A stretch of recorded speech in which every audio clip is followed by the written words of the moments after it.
So today I'm here and I'm going to talk to everybody about division and what's been going on. And classes. Classes being back to my superhero theory, of course, because it's the most basic concept of delivering it out. Comic books were made to model after everyday life. You have your superheroes that went out and did good in the world, and you have your evil villains that did bad. Say, ISIS. It's a good example, right? Or, yeah. So we got three: good guys, bad guys, and the average. That's how the comic book spread it out. There were the people that were saved. People had opinions on, like, the press had an opinion on Spider Man, knocked him all the time, said he was doing wrong. And then you have the bad. But the reality is that this division of good, bad, and average, or the people who need saving, breaks us apart. It makes it that we cannot stand strong because when the actions of a few, a small little tiny party on the other side of the world from all of us, or even in the same side of the world that you are right now, blows up across the internet and makes all of us divide. We all start talking about religion. We all start talking about whose fault it is. We all start talking about why didn't other countries get mentioned that were bombed by the same people? Or were they? Because ISIS announced a year ago that they were just going to take the credit for any terrorism attack, and eventually that would hit our mind and expand to make it more powerful than they are. That would be Vemblem. I love that guy. But division is where it's all wrong. We shouldn't be divided. I mean, America goes, we the people for the people. Or we all say together we stand, divided we fall. All the answers are around us. It's complex simplicity. It's the thought that the answers are so simple and they're right in front of our face. They're written in every book, every text. They're taught by every single person. But they're all put together so complex that the most simplest of things, of unity, is lost. I mean, we have a peace symbol now. That's been around maybe 50 years. I could be wrong on that, but reality is that peace symbol is understood by every language, by every country, and everybody that sees that now to date looks at that peace symbol and goes, I want peace. This is a common thought that everybody wants together, yet we're all still squabbling over the complexities. Which religion you are, which politic party you are, NDP, liberal, Catholic, Muslim, whatever it is. Even the democracy concept. If I were to try to run as mayor or prime minister by myself, to speak these words to the public, to everybody, without a party, I would be shunned upon. Hopefully not, but the reality is I haven't seen much of that going on. And anybody who has done that hasn't had the ability to push themselves out. I mean, money talks. Once again, another man-made thing to divide us all. The reality is, these classes in which we create are there to calm us down, to stop the squabbling, like parents, I guess, but without the parents guiding or being guided by the grandparents. Some countries are younger than others. Everything revolves in the world back to family psychology. I mean, little brother Canada and big brother Britain. Some countries have been around longer, and just because you're littler doesn't mean you don't know as much as the older or you haven't read. It's all on individuality. But keeping us separate is what makes it that the media feeds us all this crap. Misinformation, real information, all of it.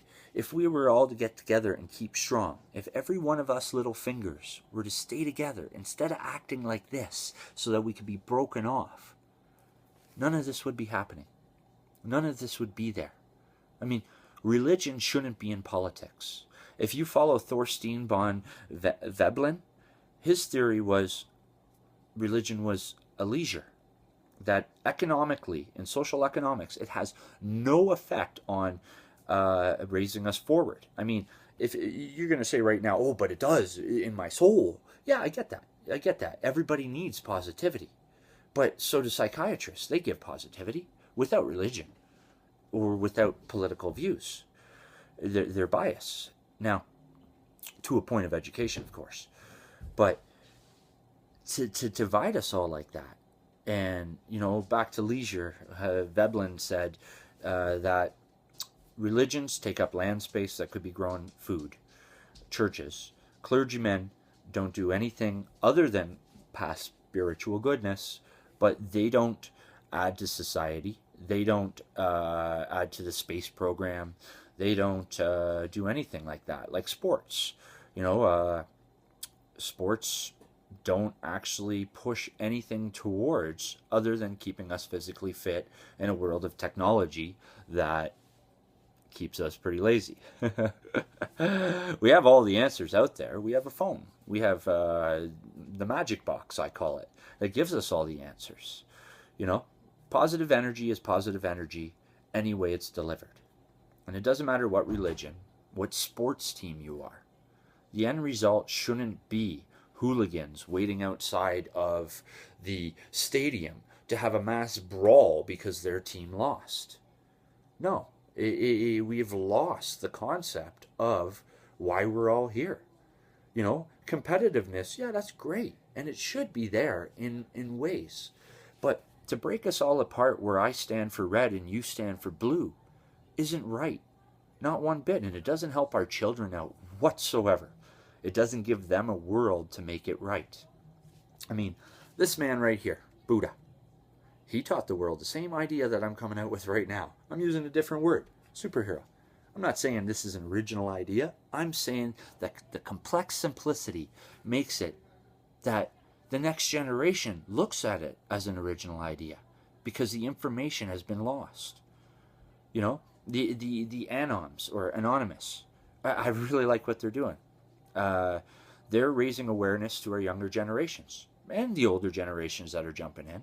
But the reality is they have to put on a mask, because if they stand up and start speaking what they're speaking without the mask, their loved ones will be attacked. Their places where they're from will be attacked. By religions, by politicians, by average everyday people that are divided by the little ones, by what I call right now the minorities. Canada, for example, or the States or whatever, but Canada in particular, bitching right now about immigrants being let into our country. I mean, yeah, the fear of somebody coming into your house and making it that you're afraid, or they could blow your church up, or they could blow your police station up. They could cause fear. Yeah, that's a real thing. But the reality is, when Canada having a 1.2 ratio for breeding, that's 1.2. That's 2 people has 1 kid, and that's what they do to our country. You cut our country in half.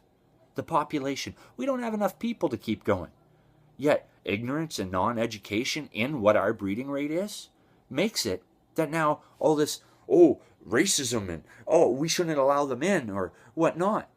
But our government is thinking, this is what we need to do to keep alive. And if you really wanted your belief to keep alive, you would have done the work to keep it. Our veterans died for this.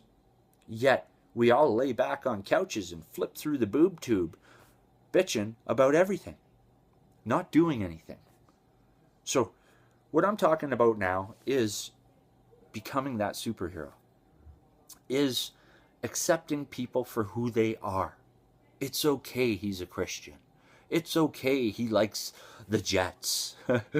There isn't a reason to hate him for that. Nor is there a reason to rouse him with a stick or any of the sort.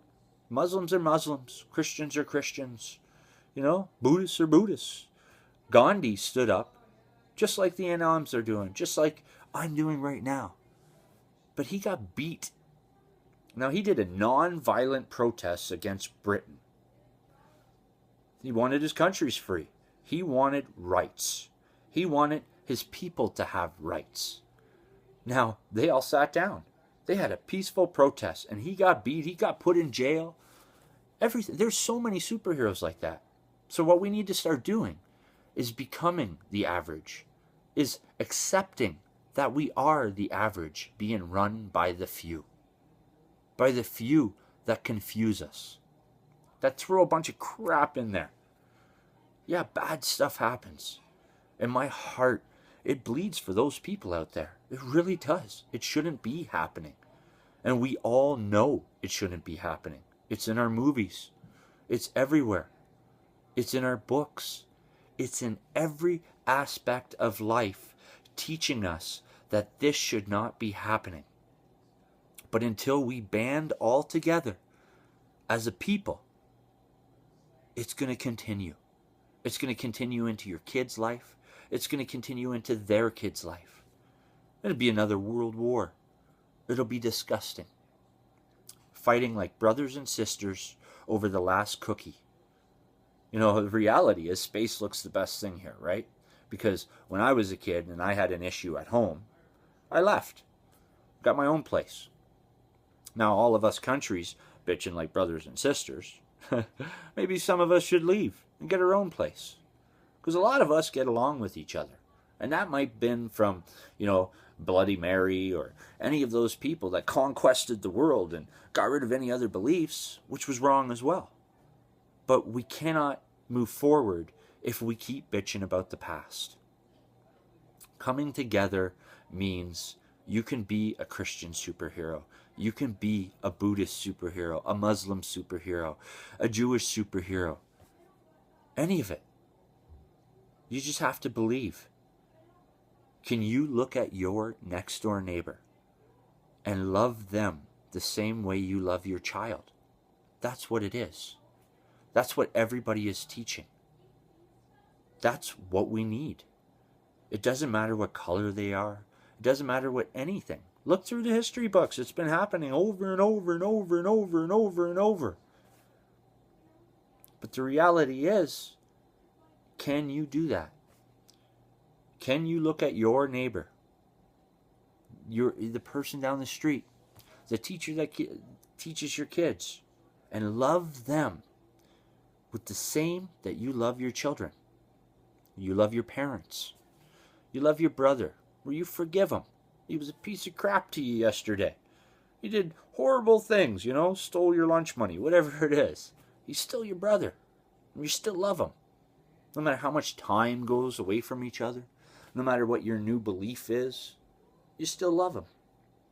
So I made these 3 rules to succeed in life for my kids, and I'm hoping other people will adopt them.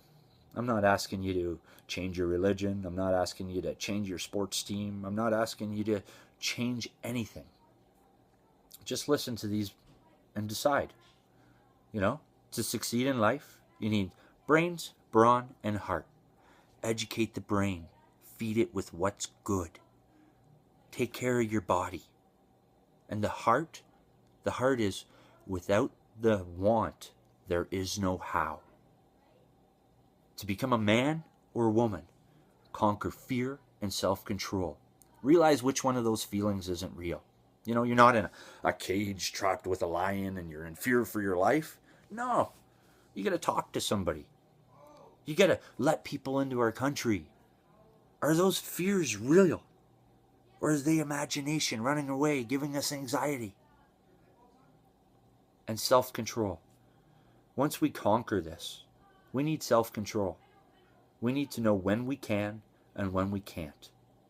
And then the most important rule of all is accept people for who they are, not for who you want them to be.